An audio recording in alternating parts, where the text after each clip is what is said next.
Good evening, BookTube. I thought I might try to ease my way back into the BookTube community, or worm my way back in by just making a weekly reads, a reading update, just like the good old days.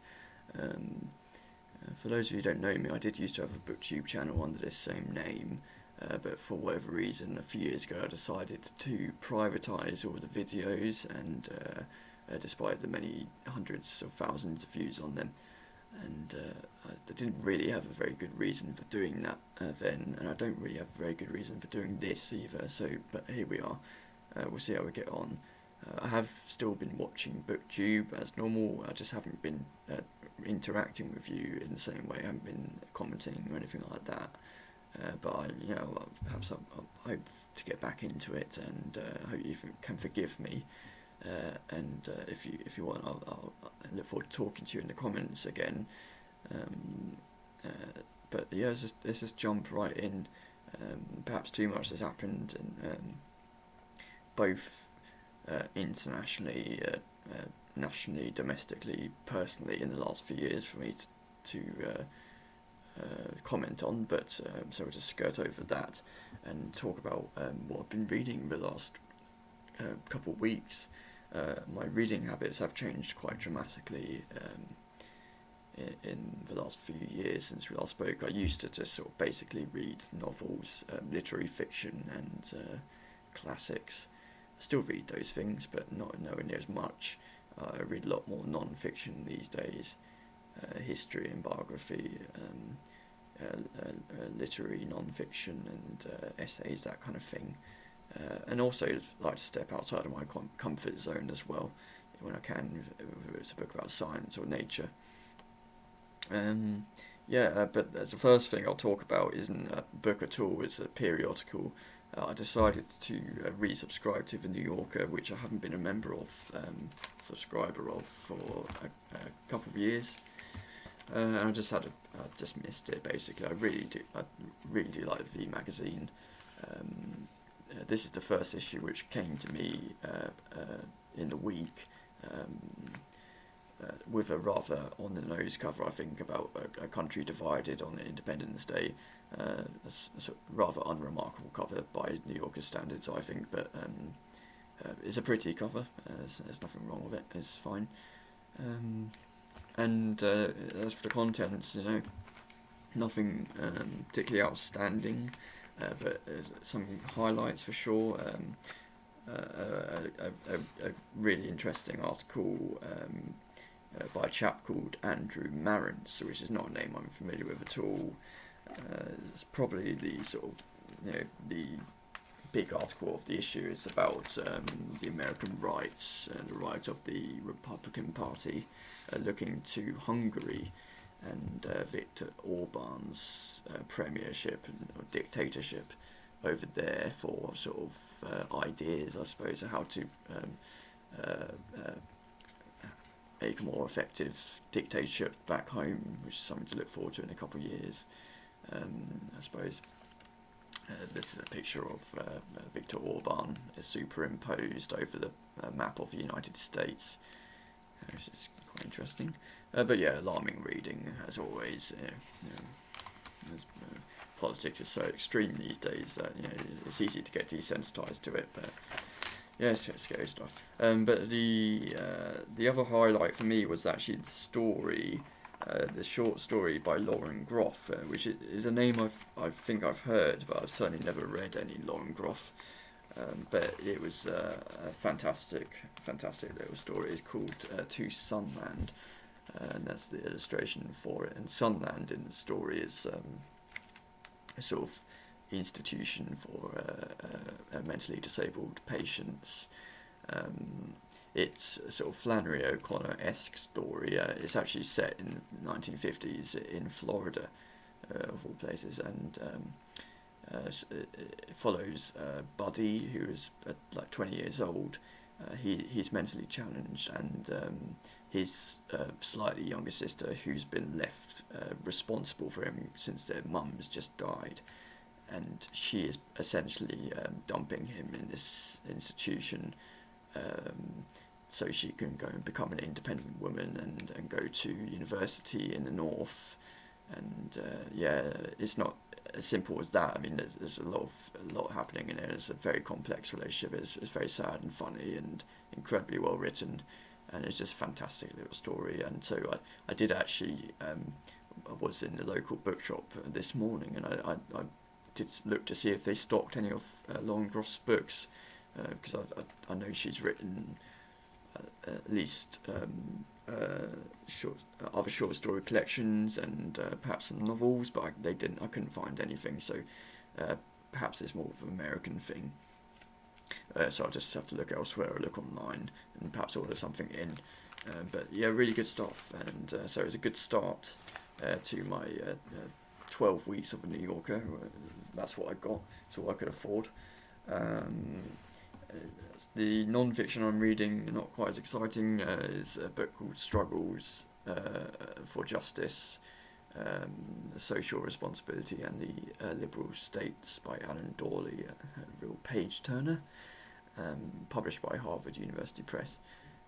So yeah, you know, it's an academic book about, you know, working class history in America and in the 19th century and early 20th century, gender reform and racial reform. You know, it's an academic book. It's readable. It's quite engagingly written. So I think I will persevere and I will continue with this. I'm not that far into it, and it's quite chunky. I found this for a couple of quid at a charity shop last year, so I sort of had it as a sort of almost got it as an investment opportunity, because books like this tend to be quite expensive on the internet. I don't know why I do that, but because I can't recall a time, an occasion where I've ever actually sold a book to anyone or anything. I usually just tend to donate them, but you know, I have books like this around the house for a rainy day, maybe. I don't, I don't know. This might be worth £30 online or something. I don't know, but interesting stuff. It's slightly outside of my comfort zone, but it's not too difficult. So I will continue to read that. The novel I'm reading, it'll be much more familiar to you, is Blood Meridian by CorMacCarthy and McCarthy. The only other novel I've read of CorMacCarthy and McCarthy is The Road, which I read a long time ago. I didn't really have any strong feelings about one way or the other, but we've all probably since been corrupted by Steve Donohue's sort of takedown of that novel, which was very entertaining stuff. And I have read a sort of I should have picked it out. I don't even know if I have it anymore. But it was a small, tiny literary sort of non-fiction. It was a takedown of Cormac McCarthy and Don DeLillo and Annie Proulx, I think, as well. And it took snippets, not from this book, but I think from like All the Pretty Horses, which just seemed like nonsensical out of context. And that was quite entertaining as well. But this book, I think, is absolutely fantastic so far. Anyway, I'm not very far into it, but as you'd expect, I mean, it's written in a very sort of ultra masculine, grand, picturesque way. Very spare prose, quite beautiful writing, and a sort of great American novel kind of way. In fact, I think the opening deliberately echoes like Moby Dick in its sort of rhythm, and like the first sentence is I'll find it, is see the child. So you've got that sort of short opening, snappy, call me Ishmael. You get a picture, but I think it's fantastic. It's very, very violent and dark. It's about the sort of the destructive nature of the creation of the United States. You know, just absolute chaos and violence everywhere and bloodshed. So you know, if that's not your cup of tea, then I'll probably steer clear of this. But yeah, I'm very much enjoying that novel, if that's the right word. Finally, I think the last thing I'll talk about is this, which I've actually technically been reading probably for a couple of months now. I first picked it up a couple of months ago. Is the stories of H.P. Lovecraft in this lovely Library of America edition, which I was thrilled to find for about £2 in a local charity shop. I pick these editions up whenever I see them, especially if they're cheap. So, I've read Edith Wharton in this edition, and Edmund Wilson essays, and Carson McCullers, fantastic stuff, and some others I've got as well. But yeah, I wasn't particularly interested in this author at all, but I thought, well, since it's got this lovely edition, I will give it a shot, because I never really read sort of horror writing, if that's how you categorise it.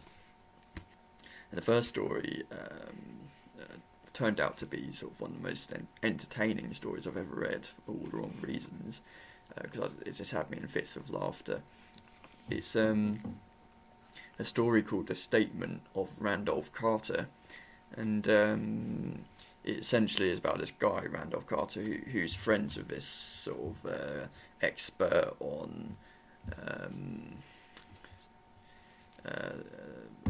Arabic mythology and archaic things and magical things, and they go to this swamp and unearth this tomb, and the expert goes down and tells his mate to wait by the entrance, and they're communicating via what is called a portable telephone, although this is written in the 1920s, so it's probably just 2 cups and a piece of string. So he's sort of reporting back what he's seeing, and the dialogue is so funny. He's reporting back on these unimaginable horrors that he couldn't possibly explain, and eventually he's begging his friends to escape, to just leave and never come back, because it's just the end for him. And eventually the guy perishes down there, and this guy Randolph Carter does escape, and he lives to tell the tale, although of course we never find out what these unimaginable horrors were. They couldn't possibly be described anyway, so but I thought it was absolutely hilarious little story and very entertaining. In fact, I'll link down below, if I remember, sort of audio book production which I found of this story. I don't think it's an amateur production, but it seems quite amateurish to me, but I'm no expert on audiobooks, so I don't really know how it compares. But I just found it very, very entertaining in the same way, so you might enjoy that as well. There's actually a couple of versions, but I'll link down to my favourite one, which is very good stuff. Unfortunately, nothing else in the book so far has quite tickled me in the same way. They've just been quite straightforward little horror tales which aren't funny or scary. There's been a couple of his major ones which I've read now, which I recognise the names of, so like The Rats and the Wolves, The Horror at Red Hook, I think is another famous one, but neither of those really did anything for me either.